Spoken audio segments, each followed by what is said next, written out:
Good morning, everyone. Happy to report this morning that he is alive. I love being able to say that this morning. I love being able to say Resurrection Sunday. Now, a lot of people, you hear Easter Sunday. Well, Easter Sunday, most people here can tell you what Easter Sunday is, but it doesn't give you the full picture of what Easter Sunday is. And so I like referring to it as Resurrection Sunday. And Gary was up here again for the second week in a row, and I got tired of Gary looking better than I do on a Sunday morning, so I wore a suit jacket.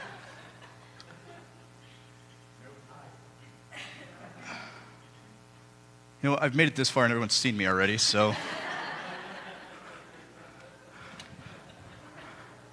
feels a little better.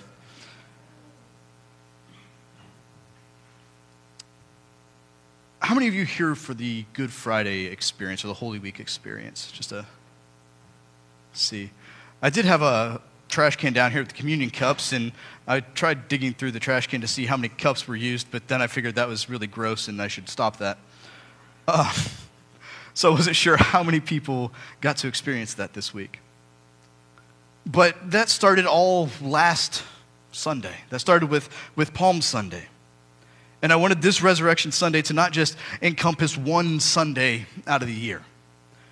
Because, well, frankly, Resurrection Sunday doesn't just encompass one Sunday out of the year. It should encompass an everyday life. It should be a continuous lifestyle of worship.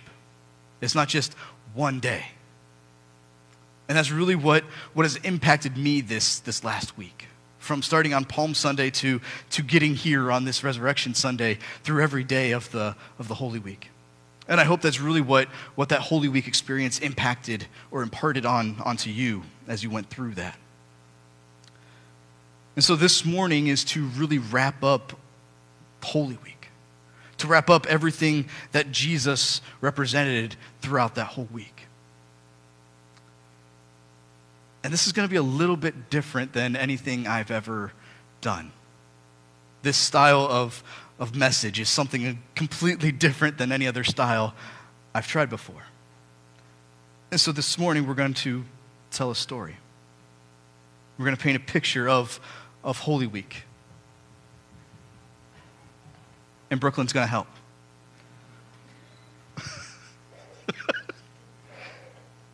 And so I was really nervous about this week. I was really nervous about the Holy Week experience. Rick said that's something he's never experienced before. Well, that's something I've never put together before or had even done before. And there's a lot of different aspects of putting all of that together. From the frames that were positioned around the church explaining what each day was, to the Bible verses that were pulled out to make reference to that, to the guide itself that was written to help you experience something. This week wraps that all up, hopefully, into a nice little package. And as we go through this story, much like a puzzle. Does anybody like doing puzzles? Now, you're those people who do puzzles with pictures on them, right? There's nobody here who does those puzzles where it's all one color or completely blank, or there's people who like putting a puzzle upside down and then turning it over. Okay, don't have any of those weird people. But this week was like putting together a puzzle backwards. It was like having it upside down, where I had all the pieces. You would think that, Christmas Eve, that's easy. You just preach about baby Jesus. And then Easter's easy. You just preach about Jesus being alive again. Well, we have all the pieces, and we understand what that means, but it's harder to put it together and to figure out what really makes sense of how it all really works. And so when I asked the question this morning in Sunday school, what is the importance of the Old Testament when it comes to the story of Jesus? The story of Jesus. That's the story we're going to tell this morning. And then I sat there and I thought, well, where do we start with the story of Jesus? Where do we start with the story of Jesus? Do we start simply with the Christmas message? Do we start simply with the birth of a little baby Jesus in a manger? Well, there's a famous saying when it comes to writing stories or beginning stories that the best place to start is in the beginning. And so that's what we're doing this morning. In the beginning, the Word already existed. The Word was with God, and the Word was God. He existed in the beginning. God created everything through him, and nothing was created except through him. The Word gave life to everything that was created, and his life brought light to everyone. The light shines in the darkness, and the darkness can never extinguish it. John chapter 1, verses 1 through 5. You see, when John first began writing his story of Jesus, he started with, in the beginning. Now let's go back even further. Let us go back all the way to Genesis chapter 1, verse 1. In the beginning, God created the heavens and the earth. Out of nothing, out of complete nothingness, God spoke and everything was created. Over the course of the next 6 days, everything we see, everything that we don't see, was created. Simply by him speaking. Simply by him speaking. On the end of each day, he saw that it was good. It wasn't until the very end when humanity was created, until he breathed life into Adam, that he said it was very good.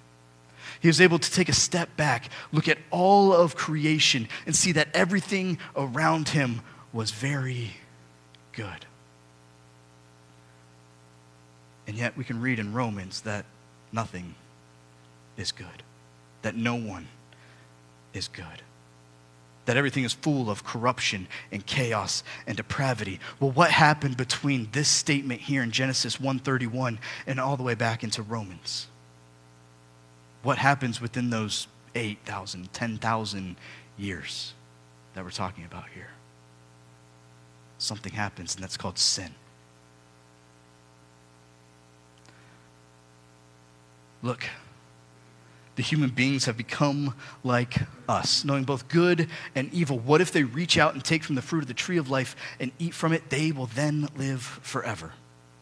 Adam and Eve had everything they could ever want, everything they ever needed. But it wasn't enough. Pride, greed, power crept into the picture. And surely if this tree they couldn't eat from, why not? Why this one tree? Why can't I touch that burner that's hot? Why can't I fly from a garage with an umbrella? Why can't I take my bike off this ramp I made out of a 2x4 and a rock? It's all things we're told not to do, and yet human nature tells us, just do it. Surely it can't be that bad. And yet with the discovery of the knowledge of good and evil, humanity became one step closer to becoming like God. There was no death yet, because there was no sin yet. And yet when Adam and Eve ate from that tree, they began to realize things that God had never intended them to realize. We can see it in the world around us today. God never intended for sickness. God never intended for that little child to get cancer. God never intended for natural disasters to wipe out entire communities. God never intended for fires to devastate over and over and over again. That wasn't God's intentions. But yet with man's desire to become their own God, death was the consequence of sin. And so they were banished from the Garden of Eden because they became like God. If they had lived as long as God could live, can you even describe it in that way? If there was no death to humanity, what would stop them from their continuous knowledge of becoming like God? And so they were kicked out before they could eat from the tree of life. Their sin resulted in their deaths. Because of man's free will, he is prone to his own destruction. That's one of the things that hasn't changed about humanity, is when humankind gets to choose, we often choose wrong. Corruption soon became the norm for everything. Sin enveloped everything. God looked down and saw that corruption had taken over absolutely everything except for one man, for Noah. And that God was going to restart with Noah. And maybe then the people would understand. Maybe then that they'd begin to believe. Man had turned their back on God, but God had always allowed for man to return. Laws dictated the way to be considered righteous once more, but a cycle began. Men wanted to grow in power, grow in confidence, grow in independence, and because of that, they soon began to grow in complacency. And in their complacency, they no longer had a need for God. Why need God when you yourself could be your own God? Humanity again and again, when it's left to its own devices, finds itself on its verge of its own destruction. From Noah to Egypt, the early chosen people held on to their heroes of faith because these men were tangible. These men were real. These men were something they could hold on to because they were a physical being in nature. Adam and Eve had God with them. Had God that they could talk to. And yet it wasn't enough. They needed something physical. They needed something tangible. They needed something present. And yet when we look back to the heroes of faith, if we look back to men like Abraham and Noah and Joseph and David and Solomon, we see that these men were physical, were tangible, yes, and in more ways than we would like to admit, very much like us, very much like ourselves. As Moses led the people out of Egypt, you would think that their safety, that their deliverance from Egypt, you would think that would be enough. That they wanted saved. They no longer were complacent. They no longer had the needs that were being fulfilled. At this time, the Israelites were in a place that they no longer belonged to. Egypt was supposed to be a temporary situation, was supposed to be a temporary housing arrangement, and yet they sought that to become their life. And they grew complacent. And then they fell into slavery as punishment for their complacency. As Moses took them out of Egypt, God allowed Moses for a way to bring the people back to him through his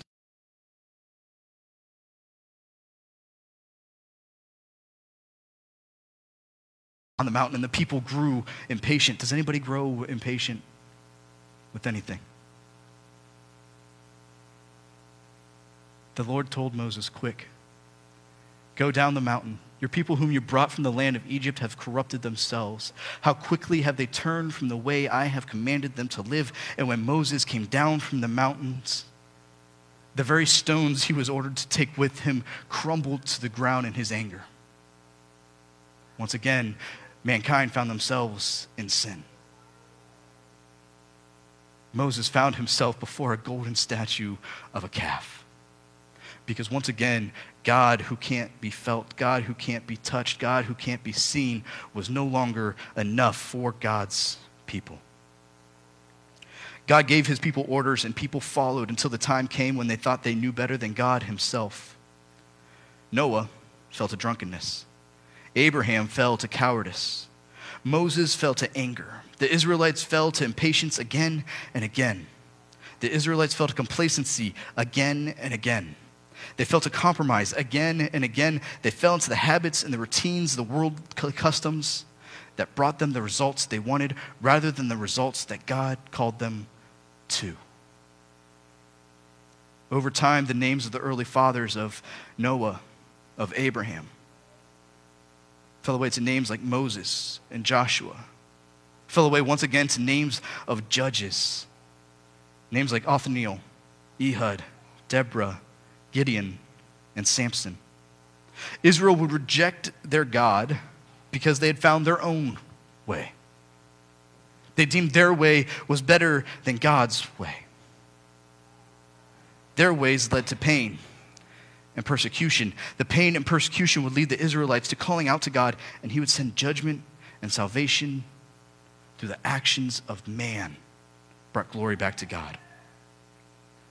That glory would reign on heaven's throne until the next newest, shiniest, prettiest thing would come along, and mankind no longer wanted or needed God. They wanted the world. Eventually, over time, after rinse and repeat, the judges weren't even enough anymore. The judges had long served their purpose, and the Israelites no longer listened to the words of the judges, the words of the prophets. The Israelites no longer looked to God or the judges. They no longer looked to the prophets and to their words. They looked around at the nations surrounding them, the nations that had inhabited them. Without any struggle, they had infiltrated the borders, simply because of the Israelites' desire for compromise rather than war. The worldly culture had crept in. Rather than fight the culture, they decided to accept the culture.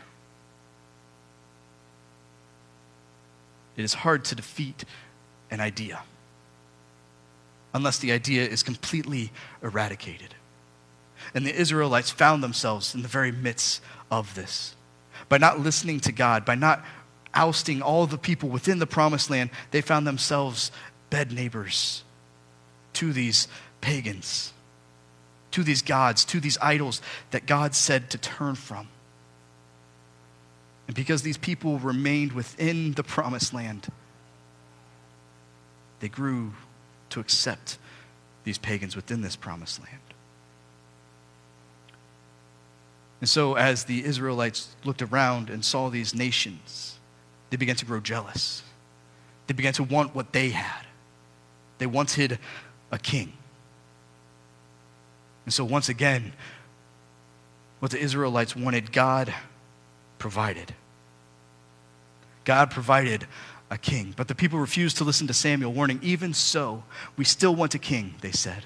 We want to be like the nations around us. Our king will judge and lead us into battle. He will be a symbol of our power. He will be a symbol of our wealth. He will be a symbol of what we once were and what we will be again. This is what the Israelites sought. And because that's what the Israelites sought, God provided for them. Israel would reject God because they found their own way. That way would lead to pain and persecution. The pain and persecution would lead to the Israelites calling out to God again and again. Judge after judge, king after king. Saul was anointed until he was disgraced for not obeying. David became king and led by chasing after God's own heart. Until God's own heart wasn't enough for David. Until he chased after the heart of another woman who wasn't his own. Sure, David's ideas and goals were lofty, and that brought his anointing, but even David had his downfalls. And once again, generation after generation would have to wait for God's promises to be realized. From Adam and Eve to Noah and Abraham, Moses and Joshua to the judges that came and fell away, the kings that were meant to unify the nation and bring about the changes the people desired. These kings came and went, only fortifying their only desires because they had power, because they had wealth, because what they wanted wasn't enough. They wanted more, and they wanted more. And so they fortified their wants. They fortified their desires. And with each passing monarch, the nations chosen by God began to fracture and break. Israel went from a unified nation, a strong nation, a powerful nation, to a nation divided and broken and fractured and splintering. The consequences of their sins, from whether action or inaction, invading forces from nearby lands would go from foreign neighbor to domestic overlord with just a small few generations. Prophet after prophet warned each king. Prophet after prophet tried to tell people of what was going to happen when they decided to trade kingdom of heaven for an earthly crown of depravity and decay. God ruled on high. God ruled from his throne in heaven, knowing exactly what was going to happen. At every request of his people, he knew the downfall that it would lead to. And yet he allowed it to happen because he loved his people. His people rejected him. He said, okay. His people despised him, and he said, okay. His people fell to pain and persecution, and he said, no more. Let me take that from you. Only for them to turn back around and say, we no longer need you again. It's those times where we say that prayer to God that, Lord, if you just get us through this, I'll never do this again. And yet we do it again and again and again. The Israelites chose the mess they were in. And before they knew it, they were neck deep in their own mistakes. God didn't bring the Babylonians. God didn't bring the Assyrians. God didn't bring the Greeks. God didn't bring the Romans. The Israelites did. In their wants, in their desires, and their desperation to become their own gods, they had brought this all upon themselves. We bring it upon ourselves. Through our desires, through our wants, through our needs, we bring sin upon ourselves. And God responds in kind. From heroes to judges to kings to prophets, the warnings were there. The writing was on the wall time and time again. The people of God wanted their God as long as it was on their terms. We like having that safety net of God. We like having God at arm's distance. For God, yes, I trust you, but don't come too close. You might want something else from me. Let me tell you this morning, God wants nothing from you except for you. There is no caveat, there is no conditions, there is no agreement to be found. All he simply asks is for us to follow.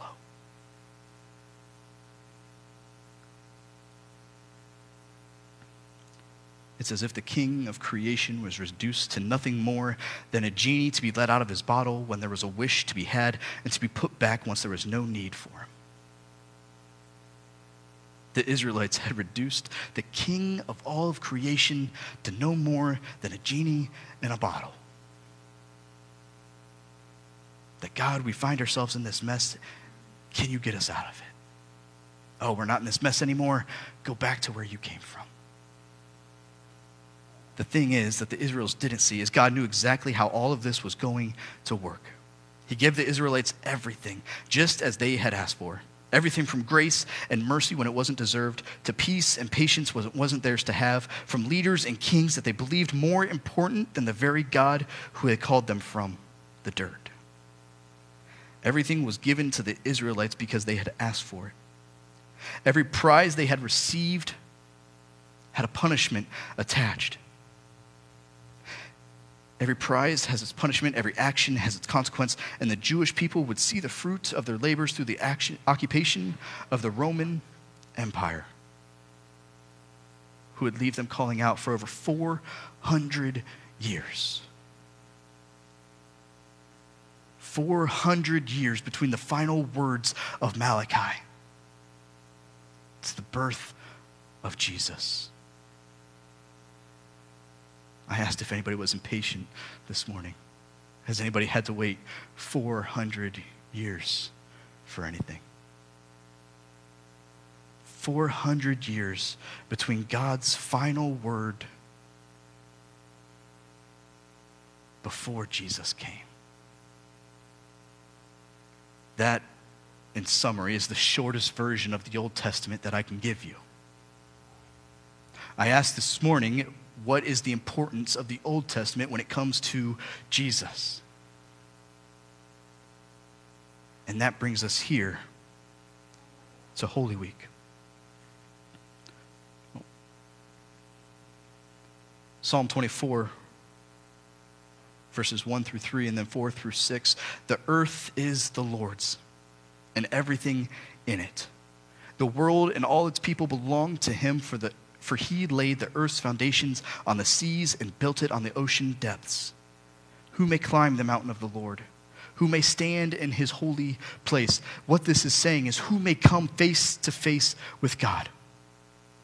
Who may come up to the mountain and touch God? Who may come into his dwelling place and eat with God and dine with God? God is the creator of all things. Everything he created belongs to him. We read last week when we talked about the story of Jesus coming into Jerusalem riding on the donkey, and the Pharisees and the teachers looking up to Jesus and saying, "Teacher, silence these men for their blasphemy." And Jesus said, if they did not cheer, the creation that I have created would. This morning, let us be a little bit better than rocks on the side of a road. Let us be the ones who cheer rather than the creation who cheers. This morning we went to a sunrise service. It was a little bit warmer, I think, than last year's sunrise service. At least there was no snowflakes this year. But as we stood there and John from MCA was speaking, he mentioned that the sun hadn't quite come up yet as he began his talk. Well, no less than 2 minutes later, phones start popping up because the thumbnail of the sun starts coming over the horizon. And the reason we do that is to capture that awe of sunrise, that new beginning of sunrise, that birth of all things that spring brings. And so the sunrise is also a reminder of that. But whenever the sun rises or the sun sets, people take notice. My favorite time of year is when the leaves begin to change. When we first moved down here, we lived in Berlin. That was a fun experience in itself. But living in Berlin, trying to drive back and forth between work, especially in the fall during tourist season, you have people who decided that instead of driving, it was more important to stop and take a picture. So there we are, stopped in the middle of the road, simply because someone wants to take a picture. And yet, what they're admiring wasn't the scenery, wasn't a random cow that I pass every single day, wasn't a man and a woman in a buggy. It was creation. It was God's creation that points back to him. In every way, through everything, all of creation points back to him. Who may climb the mountain of the Lord? Who may stand in his holy place? And the answer is no one.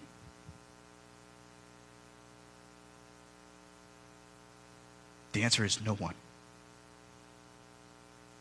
Because what once was very good in Genesis became evil and corrupt and took us away from God.